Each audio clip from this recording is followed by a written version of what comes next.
Well, coming up on Currently, Beth Milligan gives us an update on the recent Old Mission Peninsula lawsuit, an indoor sports complex for TCAPS, and the settlement details for former city manager Liz Vogel. Plus, Art Bukowski is here to chat about Meijer Springbrook Acres and the fate of a beloved landmark in Traverse City. That's all ahead on Currently.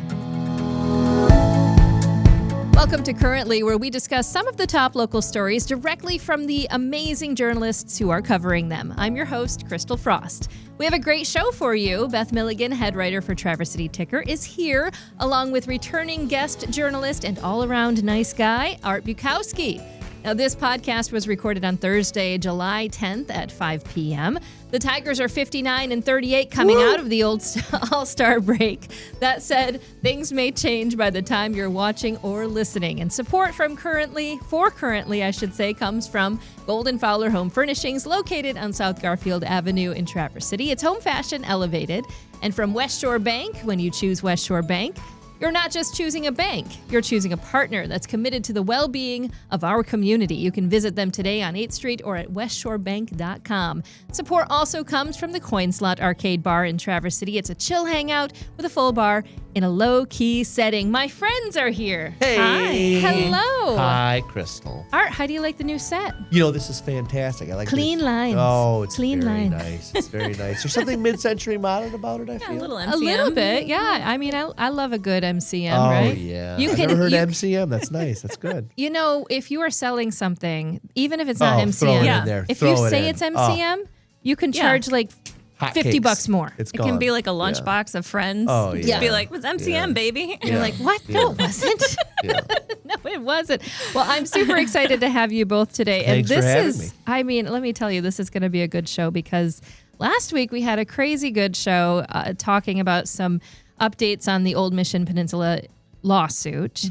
Plus, we sort of teased what was going on with Liz Vogel, and then that story came out as well in the ticker.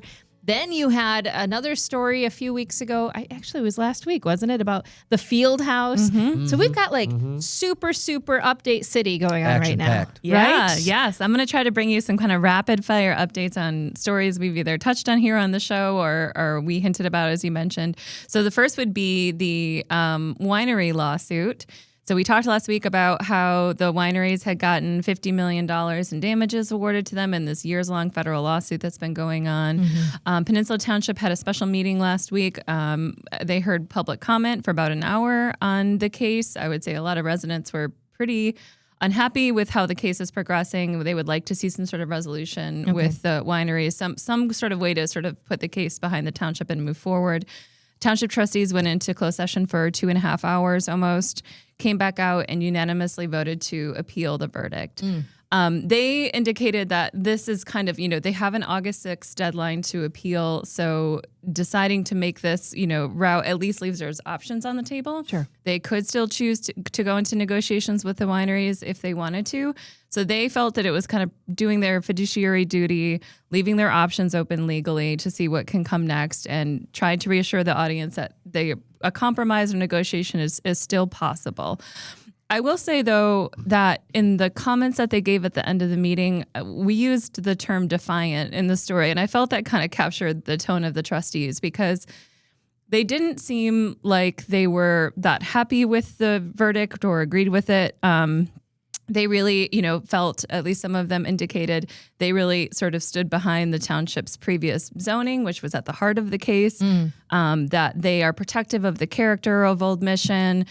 They pointed out that if the wineries wanted to, they wouldn't have to accept the judgment. They don't have to collect the money that they've been awarded, and sort of hinted because there's a concern about how those damages are going to be covered, if they're going to be covered by insurance, if they're going to go on the tax rolls and be assessed against residents.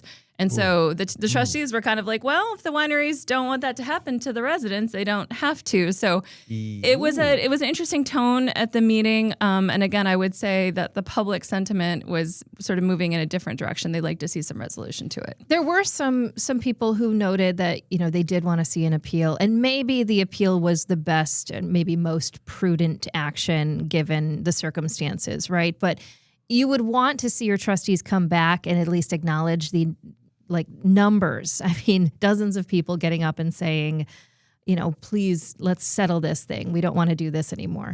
There were, I would think I would characterize the sentiment from a lot of people. There were a lot of farmers who spoke at that meeting, commercial operators, people who had tried to do things with their farms or start businesses on Old Mission who were shut down and had to sell their farms in some cases. So there was a lot of feeling that the winery lawsuit is sort of indicative of a larger issue out there, which is an antagonistic attitude towards farmers and commercial operators. At least that was the public sentiment that was expressed at the meeting. So it'll be interesting to see what happens next. If it does go through the appeal process, they're going to have to decide whether there can be a stay of damages. Lots of legal action probably still to come. What's the price for just continuing this with the township lawyers too? I mean, if we're talking about, the residents footing the bill, that's a part of it. Yeah, and that's something that, I think would be a good thing to look at in the long term is just how much the legal fees have added up over the years, what could still be coming. You're right, that is in addition to the damages that have been awarded to the wineries. Well, let's move on to another conversation. This is something that you wrote 2 stories in one day. Way to go. Liz Vogel decided to resign as Traverse City manager. And now we have the details about that separation agreement. So tell us a little more. Yeah, that story broke while we were recording last week. So we had mentioned, I think, that there might be some news coming, and this was the story. So we broke the story last week, and then the city commission met on Monday to discuss her resignation. It was quite abrupt. They did approve a separation agreement on Monday, so that left her official departure date as July 14th. There was a severance payout.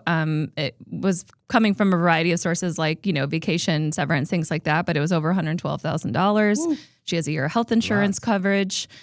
She has 1 week now, so up until next Monday to reject the agreement, after which time it will become binding. Okay. There has not been really any public discussion about the reason for her departure. That has happened before with city managers. We did note in our story that she had a pretty intensive performance review recently that was conducted but not released. So that is a potential factor. We don't know. We haven't seen it. We did obtain through a Freedom of Information Act request some documents related to that process that indicated, at least in her own self-assessment, that there were some challenges she faced as city manager. She described an environment of distrust that she came into at the city. She described some challenges she felt in the role. She acknowledged some mistakes. She's had some controversies over the last year. So we have some hints, but it is not uncommon in high-profile positions like this that sometimes everyone sort of agrees to try to end it in the most diplomatic way possible. She can move forward in her career. The city can move forward. This coming Monday, they're going to be discussing who will serve as an interim city manager. It is likely to be City Clerk Benjamin Marantet. He had been offered that position as city manager before and turned it down. He's very experienced. He's been at the city a long time. Whoever is chosen will serve in that capacity likely through early 2026 so that we can get through the election. There will be a new city commission elected this fall, and the current commission wanted to allow those new commissioners coming in to be able to select who their next manager will be. Yeah, that makes a lot of sense. And speaking of Benjamin Marantet, he was actually offered the job that Liz Vogel ultimately took. So do you think there might be any sort of hesitation on him taking as an interim position? I mean, he had, interviewed for it, so he must have had interest in it at some point. There's just going to be some logistics to figure out if he can't serve as both city manager and city clerk. And we do have an election year. So if he takes on that interim role, then the deputy city clerk needs to step up and become the city clerk. So it's just like figuring out who's going to do what and try to get through the end of the year so that then they can start the hiring process for a new. He did announce to our Rotary Club that he took the position. Which Okay, there we go. Very strange. Yes. Well. News happens everywhere. Yeah, he announced it there. And so I don't know why because they didn't make that decision the night before, but he had announced that he was eager to serve in the interim role, et cetera, et cetera. Well, there we go. Strange. So then Monday we'll likely see the commission officially confirm that. I find it strange that he was able to announce that. Yeah, there you go. You mentioned the performance review. It's a 360 performance review, and that's a really specific review that you get a lot of feedback from multiple sources, like not just your managers or the commissioners, but your subordinates, your customers, your peers. I mean, there's a lot to it. Yeah, in this case, it was all 7 city commissioners, 10 department heads, which is quite a bit. Past reviews have maybe had 2 or 3 department heads, the head of the DDA, the head of Light and Power. So a significant amount of feedback that was given. Again, whether that impacted the separation process, we don't know. We do have pending FOIA requests from our documents. We'll see. Sometimes in the event that someone has left, they won't release certain personnel issues like that, but it could have played a role. We just don't know. Well, in your final update here, because remember when I learned what a field house was? Field that was- house. Yes. You were 1 week old last week. I was weren't you? I was just a baby Just and a I had no baby. idea. I was like, what's a field house? Oh, it's an actual indoor sports complex. Oh, yeah. Correct. Yay, I learned. We have some movement on that. What's going on? Yeah, so the TCAPS board this week on Monday approved 3 major building projects, one of which was the field house. They agreed to move forward with the design process of the field house, so the construction would still be a future approval. But that is $650,000 in architectural services. This is for an indoor sports complex that would be on Carlisle Road near East Middle School. We talked about this on the show last week, envisioned to be, potentially a 17 million plus facility that would be funded at least in half likely by private investment, Traverse City Tourism, some community fundraising groups. They really felt the TCAPS board, it was a 5-2 vote, so it wasn't unanimous. Some trustees had concerns about the timing. They agreed with sort of the vision of the field house, but maybe wanted to have more community informational sessions, get some more answers out there. Wanted to finish TCAP's strategic plan first, but others felt the project has been discussed for years. They need to give fundraisers some assurance that the TCAPS is standing behind the project. If people are going to commit millions of dollars to it, they want to make sure that TCAPS is also on board. So the design at least will get them to a place where they will have a clear cost estimate and then can decide, is this feasible to move forward with? All right. I mean, that's movement. Updates, baby. Those are updates. Bang, bang, bang, bang. Pew, pew. Lots happening. Well, let's shift gears specifically to talk a little bit about nature Yes, with Art let's slow down to the Bukowski. pace of That's nature. nice. That's Let's nice. slow it Let's down. all calm. Deep gonna breaths in. Speak breaths in our out. best voices. I want to ask you about 2 stories that you wrote for the Ticker that are really great, interesting stories. And let's start with the Meijer Springbrook Acres story. Which I found out that's what it's named. I never knew it had a name, but that's it. It's I always called it like the Meijer Wetlands. the Just Meijer like that, Wetlands, yeah. but this is Springbrook Acres. Yes. Where is this located and what's going on with it? So this is a piece of property that everybody's familiar with, even if they're not immediately aware they're familiar with it. So if you go to the extremely busy intersection of 14th Street and Division or Silver Lake on the west side, Yes. 14th Street becomes Silver Lake. On the southwest corner of that intersection, there's a very large vacant parcel that's just filled with various forms of vegetation, mostly invasive species, unfortunately. But it's just this huge open property. And I, writing for the Ticker, every now and then we'll just do stories about things that I'm curious about, which are both of the stories we're talking about today. And I had been driving by that property for years, and tens of thousands of people drive by that property every week. And I just wanted to know more about why it was the way it was, what's going on there, stuff like that. So as detailed in the story, the gist of it is it's technically a city park called Meijer Springbrook Acres. It's a city park technically, but it's not managed for any kind of public access. There's no trails or anything like that. But and I just dug and found the city staff was helpful in finding some documents tied to the original sale. The city bought that from the state of Michigan back in it's in the story. I think it was almost exactly 50 years ago, 1975, 76, something like that. And what was detailed in the documents originally was this plan for the city to buy it from the state and then to kick the western third of it over to Goodwill to build a store, to potentially develop all the frontage along the division, and then to maintain the property in the center of it, which is a wetland and which has Kids Creek actively going through it. Now, Kids Creek is the largest in-town tributary to the Boardman River, important waterway, very imperiled because if you think about that area, there's tons of surface runoff. So if you know about wetland and watershed dynamics, surface runoff is not great, especially when it's coming off of impervious surfaces. There's all sorts of chemicals, and even beyond that, there's sediment loads. There's all kinds of stuff that would normally soak into the ground that just hits concrete, slides across that, and goes right into watersheds. But long story short, all of that described in the initial plan never happened. At some point along the way, it became a city park. The whole property is now owned by the city. It was 3 parcels originally. It never went to Goodwill. Meijer did end up acquiring a portion of it on the side to expand their parking lot.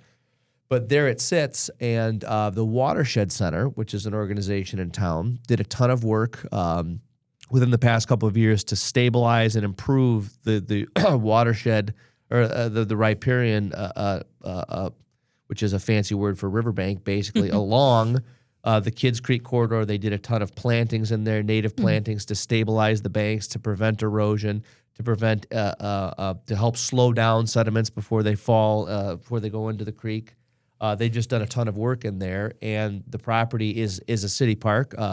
As Mitch Treadwell mentioned in the comments of that story, now that it is a city park, disposing of it would require a vote of the city people, would require a vote of city residents, excuse me. So nothing is likely to ever happen with it in terms of it being sold for development, but that's the gist of that piece of property, which is about 80 acres, and there's a lot of work that needs to be done there. There's tons of invasive species, autumn olive, a lot of problems. But in terms of the section of it that has the creek itself, the Watershed Center has done a really good job stabilizing that and working to improve the health of the creek. And that's just a really cool thing, I think. I think there's some credit should be given to Meijer too, because we've covered in the ticker in the past that Meijer has partnered with the Watershed Center to make stormwater upgrades to their parking lot. So Art's right. When you think about where like runoff might be coming, a huge Meijer parking lot right next to wetlands would be where a lot of water would run off. So they have, willingly partnered at the Watershed to make those improvements to their parking lot. Yes, and they have, and I should mention, they have been involved, and they've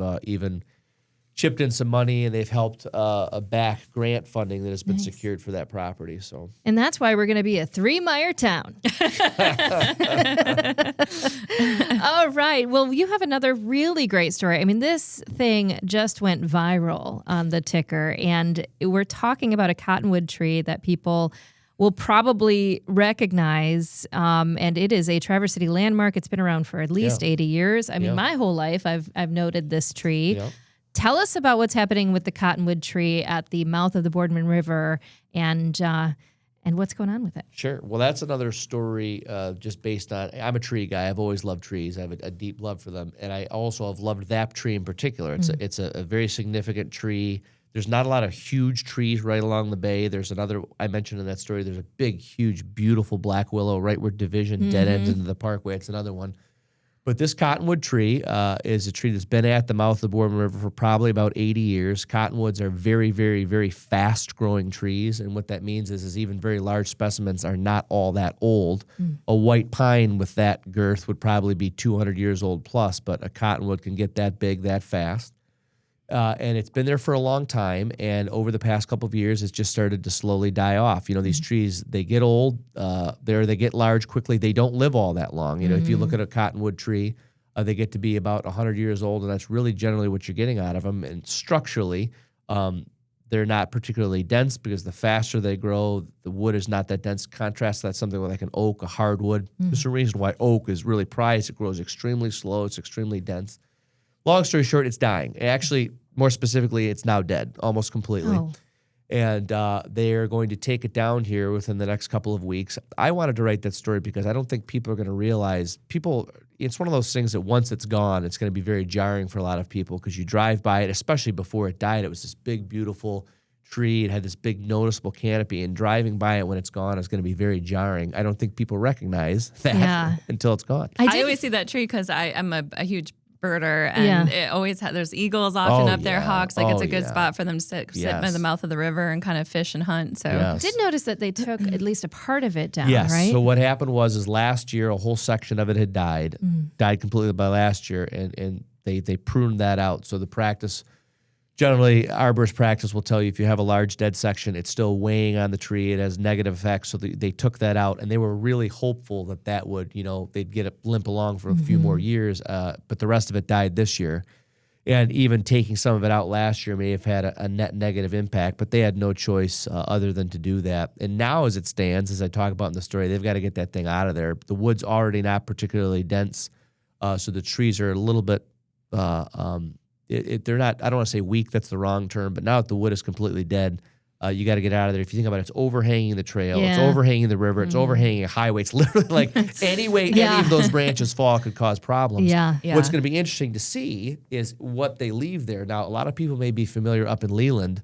There's a gigantic cottonwood stump there. When I moved to town, it was still a big, beautiful living tree. That tree died also only about 110 years old, but it's massive, and they left the stump there. And I don't know whether they ever intend to make a carving out of it or do anything but the stump, and it's probably about a 20-foot high stump is still there. This tree, they won't be able to entirely remove because it's stabilizing the riverbank down there. If you rip all the roots out, that'll cause problems. So they're going to leave something there when they cut it down. What they leave remains to be determined. Meanwhile, there's a young offspring of that tree about 10 feet to the south. It's a little bit close to the bridge there, but they said for now they're going to leave that one growing. So it could be the replacement one day down the line. Well, that's just a kind of a bittersweet, It sad, is. Lovely story. I've looked at that tree for a lot of years, and I've always known to appreciate it for what it is because it will be gone soon. I started to see it die off, but it was interesting to do a story like that because there's a lot that goes into it, and I think that people, it's one of those things that again you're not going to recognize it until it's gone. Well, I mean, thank you for that story. Yeah. I hope that people are, appreciating it now because it's a couple of weeks from now. They're going to get it down as soon as they can. Yeah. Well, when we come back, we're going to talk about a retail restaurant roundup, my favorite thing that Beth does. She's going to tell us everything that's coming in and going out here in Traverse City. But first, a word for Golden-Fowler Home Furnishings. And, I have a confession to make. I love a good sample sale, like love. There's just something about finding that perfect piece of one-of-a-kind, discounted, and ready-to-take-home furniture. And right now, we are in the final days of the floor sample blockbuster at Golden-Fowler Home Furnishings in Traverse City. Now, if you've never wandered through their showroom, now is the time. Every floor sample, yes, every single one is marked down, and then they're taking an extra 20% off of those already reduced prices. It's basically a dream come true for anyone who gets as excited about a floor sample tag as I do. I could honestly spend all day there. I could test out all the sectionals and wish I could fit them in my living room. I could sit in every single chair like it's my job. I could stretch out on the beds because, you have to make sure that it's NAP approved, right? Yeah. And, I could even drool over their beautiful accessories. Oh, yeah. The lamps, the rugs, the wall art. Golden-Fowler doesn't just sell furniture. They help you style your entire space. So whether you're redecorating, upgrading, or you just want to find that one standout piece that ties your whole room together, this is your moment. You can catch the final week of the floor sample blockbuster at Golden-Fowler Home Furnishings on Garfield Avenue in Traverse City. And trust me, this is furniture you will love to come home to. Let's be honest, it's way more fun when it's on sale. Oh, yeah. Welcome back to Currently. Beth, one of my favorite things you do. I like to do these too. People love them too. People Crystal. do love the roundups. People love the roundups. People love the roundups. Someone was just saying to me in the elevator in the building, and as I was coming up, that these are the stories they like. Yeah, I mean, it's just we kind of try to pack it all into one story. So all of your openings, closings, moves. Important to note, because I saw somebody commenting about this on the Ticker Facebook page today. You are not charging people to be placed in your stories. That is not a part of it. They don't have to spend money. Technically, not even technically, that is a major journalism. Yes. No, yes. There's a very strong separation of church and state between editorial, which is what Art and I do, and our lovely salespeople who do ads in the Ticker, which you can certainly buy. Very important. Anyone who's in an editorial story, it has not purchased it. You can pitch us and we'll decide whether to cover it or not. But usually these are just like what we're I keep a running list going in my computer of new places that are opening up, and then we kind of run all of the retail and restaurant news together. And if you have someone out there that has an opening of a new business or something that's going on, maybe a change or maybe a closure, you can always send it to you at info@traverseticker.com, right? Yeah, we get press releases all the time for that kind of stuff. And again, if it fits with what we're doing editorially, that's great. I just really wanted to put, set the record straight. Lots of misinformation There's always out there. conspiracy theories that people are buying coverage, but that does not happen at the Ticker. Let's start with a brand new brewery. It's called Nocturnal Bloom Brewery, and it's located in something else I didn't know, the Atomic Marketplace. What is happening on Cass Road? Yeah. So if you've been around that intersection of Cass and South Airport, I mean, people are used to, it's a pretty industrial area. You've got like Sara Lee. You've got a lot of industrial plants on the other side of Cass. A large pie. A giant, large, empty pie. All of the things in Traverse City. But we were mentioning in the story that you probably have seen something different there, which is a very sort of sleek, modern building that's near the entrance to Sara Lee. That is Atomic Marketplace. Ooh. That barn is a multi-tenant new project. It has a new coffee bar, Seismodo, that just opened recently. So that is open now. They're open every day from 7 to 4. I really enjoy their coffee. They've had nice coffee there. But the other part of the building is going to be this new brewery called Nocturnal Bloom Brewing. So I spoke with the owner, Justin, this week. He is really passionate about conservation, biology, ecology. He also has a background at Great Lakes Malting Company, so he knows the brewing business. He is really trying to source as many local and state ingredients as he can, Michigan hops, fruit from King Orchards, to brew these beers that are like, for example, like a black walnut brown ale, a cherry wheat ale, a Michigan hazy IPA, a pear Belgian using pears from King Orchards. They're going to be opening on July 30th. That's their grand opening. If you're not a craft beer fan, they do also have hard cider partnerships with Tandem and Leftfoot. They'll have wine from Black Star Farms. And in the coming weeks, they're going to be rolling out a beverage program that will have cocktails, seltzers, and also important because there has been a growing popularity in NA drinks, mocktails, low ABV. Not everyone wants to drink alcohol. He will have a very strong NA program as well. Because he's into all these botanicals, he's trying to, use his own ingredients. They're going to eventually make their own spirits and vermouths and things in-house. They have a shared interior for the coffee bar and the brewery. So if you want to come and have coffee in the afternoon, but then maybe roll into happy hour, you can. Gold Baby Biscuits, which is a has a cult following in Traverse City. I love them. I love them. Amazing breakfast sandwiches. They were open in Suttons Bay. They closed during the pandemic, but they've done occasional pop-ups. They're going to be doing multiple pop-ups at this site. It has a large patio area with a bocce court, live music and events on deck. So it seems like kind of like a new potential hotspot in town coming online. Just one correction. You have to say Gold Baby Gold Baby Biscuits. I was in that space yesterday for an interview. I'll be in that space again tomorrow. I can't. It's very, very nice. Yes. It's very modern, very beautiful. Very nice big open space. It's just. I'm excited about it because I do the Boardman Loop too. So it's always nice to have something on that side. Yes. And we did, when I talked to Justin, the owner, about it, it's something that would be in the future and not entirely within his control because he's, not Tart Trails, but they would love to, and this has been planned in the past, but see a connection come up from the Tart Trail to that area, which would make it easy to get to. Well, this is another big announcement. Listen up, East Side. You're getting a Taco Bell. What? Yeah. I knew that was the one you were going to pick out as the big announcement. Taco Bell coming to the East Side. Everyone's just going loco. Yo quiero Taco Bell. Yeah. Yes, it's happening. Yeah. So kids don't know these days. No, they're going to have to still go through some approval processes. They're working through the township right now. Who would stop a Taco Bell? Who's going to say no to the Taco Bell? All I saw was Taco Bell is planning a new Acme location, and I was like, yep, East Side, Bring here you it. go. Yeah. The location we're talking about is, used to be I think it was a Chase, but it was a bank drive-through at the corner there of 71 and 32, or 31 and 72. Let's switch those around. And so they are hoping to go into 3 parcels there. Have a drive-through. They still have to work through the township approval process, but that would put one on the east side. The closest one to east side is downtown right now.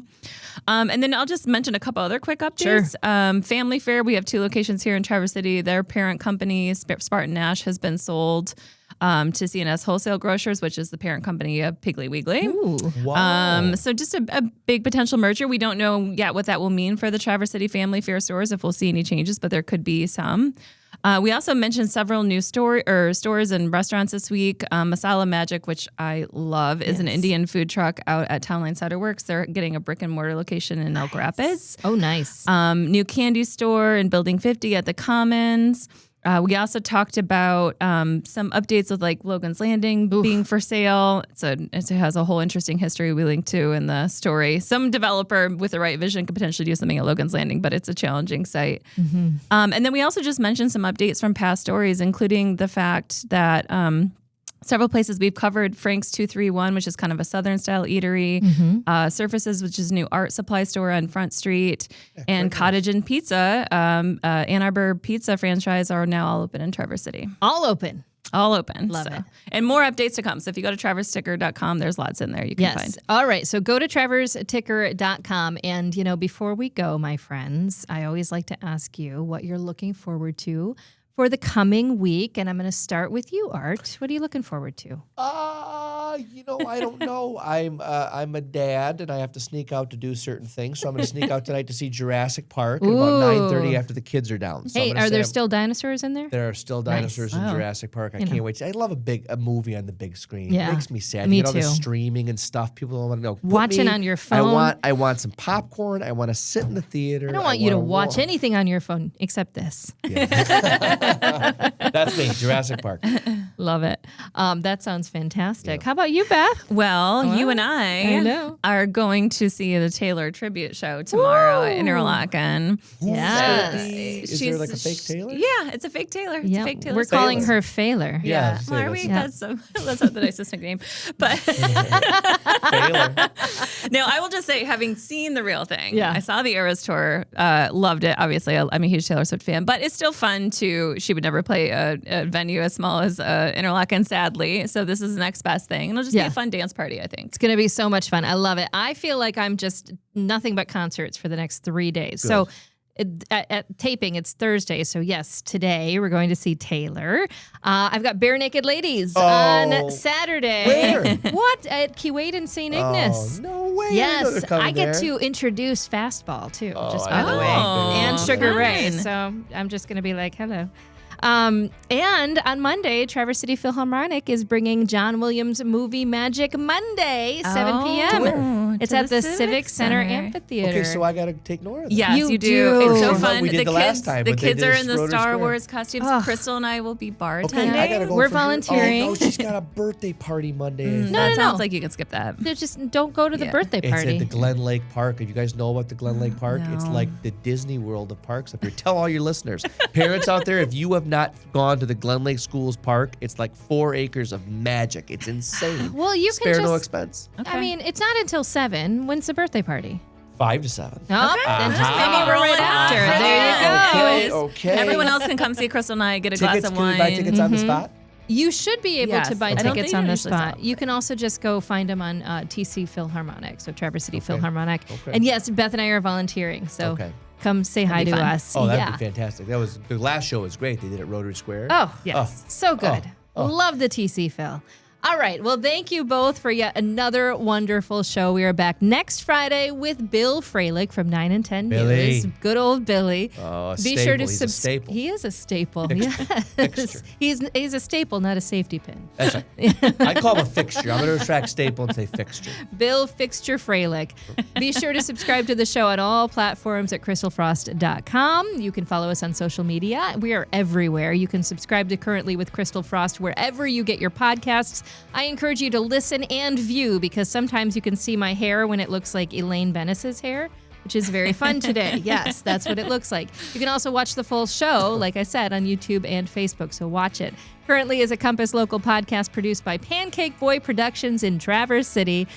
Big thanks to our lead supporter, the wonderful Golden-Fowler Home Furnishings, in addition to West Shore Bank and the Coin Slot. And speaking of the Coin Slot, I have to tell you this. One of the things that I love most about the Coin Slot and its sister outlet, Super Cone, is the owner, Scott Pearson. This guy is like a true example of what being a small business owner in Northern Michigan is. Because the other day I saw this guy like literally moving around pinball machines. Then he was weed whacking outside. And later he was serving me up a soft serve cone. And I was like, dude, you do it all. That's the life. You just do it all. Small business That's the to a hustle. T. All right. Have a great week. We'll see you next week here on Currently.